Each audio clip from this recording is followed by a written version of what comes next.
Olá pessoal, tudo bem? Aqui quem está falando é o Albert, contador da J Soluções. Mais uma vez eu estou aqui para trazer um vídeo para você que acompanha o nosso canal. Muito obrigado. Sempre não esqueça de comentar, de compartilhar nossas informações. São vídeos de muita relevância sobre assuntos tributários, assuntos contábeis. E trouxe mais um tema aqui para você. Vou mostrar num quadro. São dúvidas muito recorrentes sobre esse tema, que é retenção tributária, retenção de impostos. Muitas pessoas me perguntam como é que funciona isso, certo? A questão do prestador, a questão do tomador, quando que eu tenho que reter, tanto na pessoa física quanto na pessoa jurídica. E eu fiz aqui um esquema para você entender melhor essa operação. Vamos lá, pessoal, para você entender, fiz um cálculo aqui e a gente vai trabalhar agora. Primeiro, eu quero que você entenda que tem um sujeito ativo, que é o governo, tá? Ele atribui a responsabilidade a uma terceira pessoa calcular, reter e recolher ao Estado, certo? Um imposto referente que não é dele. Esse imposto é de um terceiro, certo? Como se fosse mais ou menos substituição tributária. Mas isso aqui não é substituição, é retenção. Seguindo aqui, eu quero que você entenda a seguinte situação. Nós podemos ter retenção de imposto de renda, podemos ter retenção de contribuição social, de PIS, de COFINS, de INSS e de ISS-QN, tá? Podemos ter diversas retenções relacionadas a esses tributos. Quem atribui isso é uma instrução, é uma lei, é uma norma que vai atribuir a essa terceira pessoa para reter e recolher ao governo, certo? Eu vou dar dois exemplos aqui bem simples para você entender, exemplificar isso, para você identificar isso, certo? Primeiro, um pagamento de pessoa jurídica para uma pessoa física. Por exemplo, salário. Eu sou funcionário público, empregado do governo do estado do Amapá, e o governo do estado vai me pagar, certo? Então, a pessoa jurídica, o governo do estado, a pessoa física, eu, funcionário público, certo?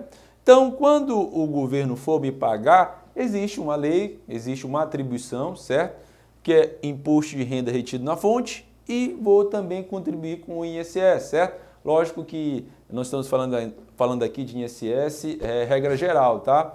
Mas, no caso, sabemos que o governo do estado tem o seu recolhimento previdenciário, que é o estatutário, que é a Amprev, mas isso é só para exemplificar aqui para você, tá? Então, o imposto de renda é a tabela progressiva, tá? Lembra daquela tabelinha progressiva?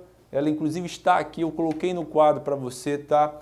Então, por exemplo, tá aqui a tabelinha, ó, até 1903,98 é isento, tá? Você não vai pagar imposto de renda. E de lá para cá existem as suas faixas. Quanto maior tu vai ganhar, maior a tua faixa. Então, no caso, quem ganha acima de 4.664,68 paga 27,5. Então, no Brasil, as faixas de alíquota hoje é de 0 até 27,5, tá? Então, é importante a gente fixar isso. Então, quando uma pessoa jurídica for pagar qualquer espécie, tá?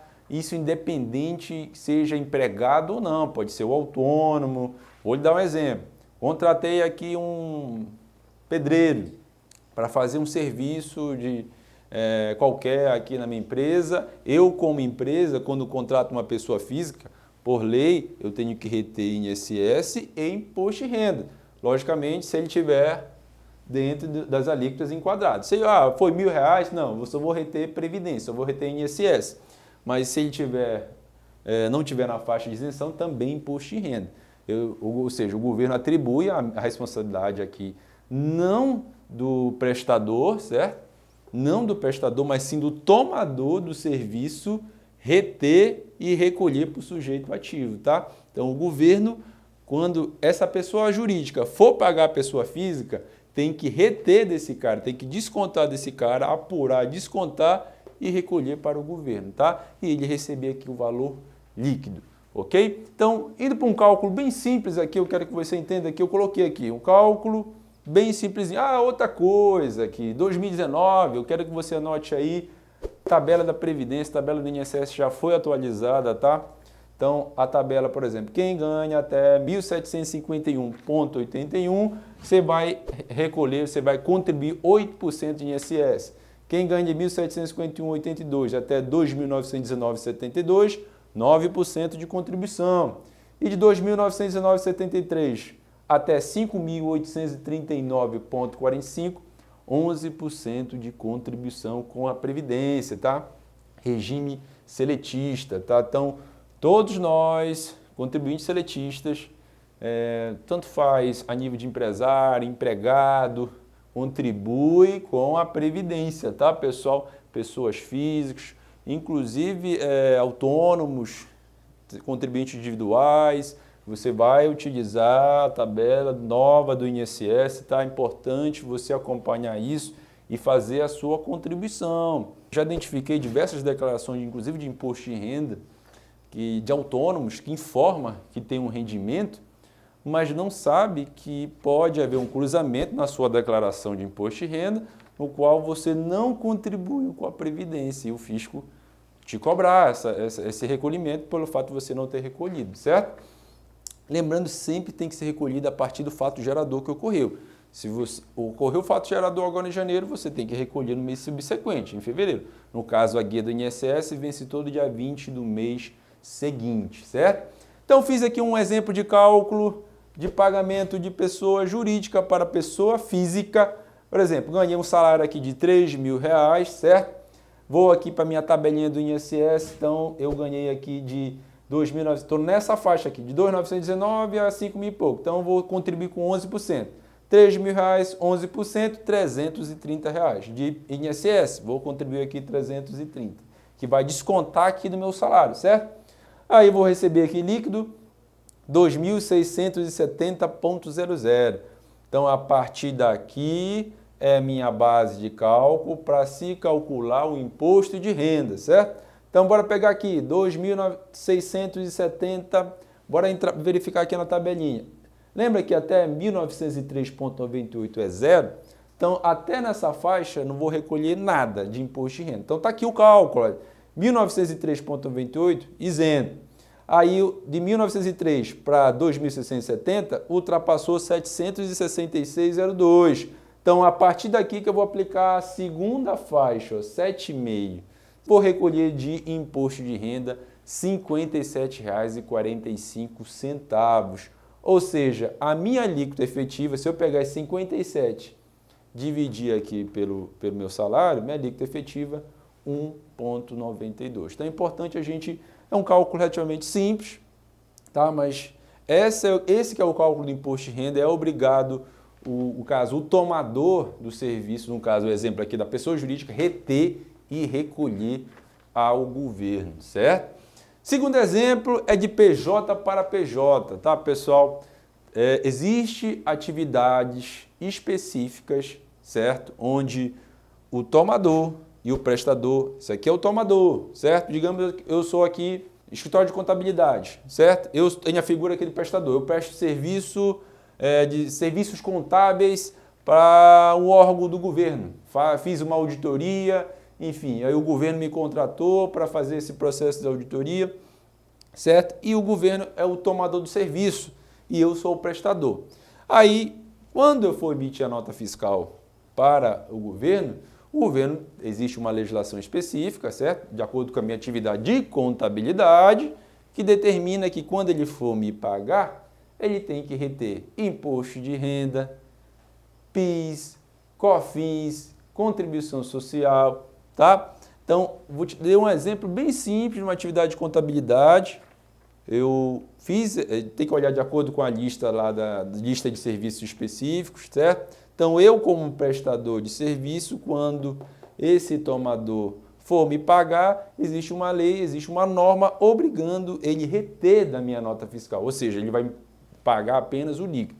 Aí, Albert, quando eu for fazer minha apuração, vou fechar minha apuração do imposto de renda, do PIS, COFINS, eu vou pagar de novo? Não, você tem que levar em consideração e solicitar para o tomador as retenções. É outra situação muito importante, uma dica importante que você tem que ter em mente. O prestador tem que solicitar os comprovantes, tem que solicitar as retenções ao tomador para que comprove o fato, certo? Porque sob a responsabilidade de responder solidariamente por isso. Então, por exemplo, digamos que o governo vai fiscalizar aqui o meu escritório de contabilidade, se eu recolhi os impostos daquela nota. E eu tenho que pedir para o meu tomador de serviço dizendo o seguinte: olha, eu preciso dos comprovantes, você me reteve esse imposto de renda, esse PIS, esse COFINS, e eu preciso agora comprovar o fato que foi recolhido. Aí a empresa, a pessoa jurídica, vai me repassar os comprovantes e vai, assim, confirmar que realmente está retido e recolhido ao sujeito ativo. Então, pessoal, o que eu quero que você entenda, uma linguagem bem simples, rápida, é justamente a figura do tomador, do prestador e do sujeito ativo que atribuiu a responsabilidade da retenção ao tomador, certo?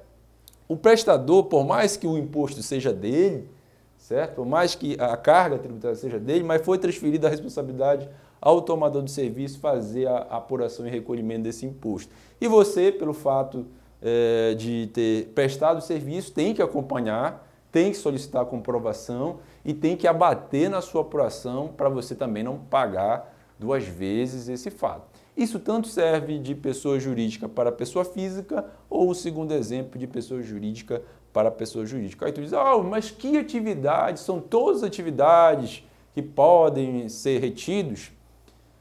Na sua maioria, uma boa parte de prestação de serviço pode ser retida. Aí você tem que consultar a legislação, pegar a sua atividade, verificar se aquela atividade é passível de retenção.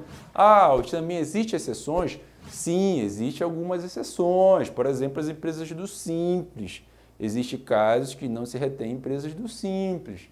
Então, você tem que observar também, toda regra tem as suas exceções, que cada atividade você tem que verificar se cabe ou não a retenção. Mas, via de regra geral, é desta forma. Existe a figura do tomador e do prestador e é ele que tem que fazer essa retenção. Tá bom, pessoal? Então, nesse vídeo, eu tentei passar para você um pouquinho do cálculo e da retenção aqui do INSS, do imposto de renda relacionado à pessoa física, falar um pouquinho da retenção do tomador e do prestador, porque é uma dúvida que muita gente me pergunta como fazer esse cálculo e como reter. Então, você tem, no caso do tomador, reter, gerar uma guia, repassar ao governo, pode ser retenção municipal, pode ser retenção no nível federal, você tem que ter muito cuidado com isso. E o prestador tem que ter cuidado em acompanhar a sua operação, certo? Porque, principalmente empresas de construção civil que presta serviço para diversos órgãos públicos, é muito interessante também você acompanhar isso, nota a nota referente à retenção. E na nota tem que identificar as retenções, certo? Valor bruto, retenção X, Y, de PIS, de COFINS, valor líquido. Então é importante você detalhar e descrever na nota fiscal. Tá bom, pessoal? Para você que gostou desse vídeo, não esqueça de comentar, de compartilhar e de sempre de se inscrever no nosso canal, o canal da J Soluções, e mandar perguntas e sugestões. Tá bom, pessoal? Abraço e até a próxima!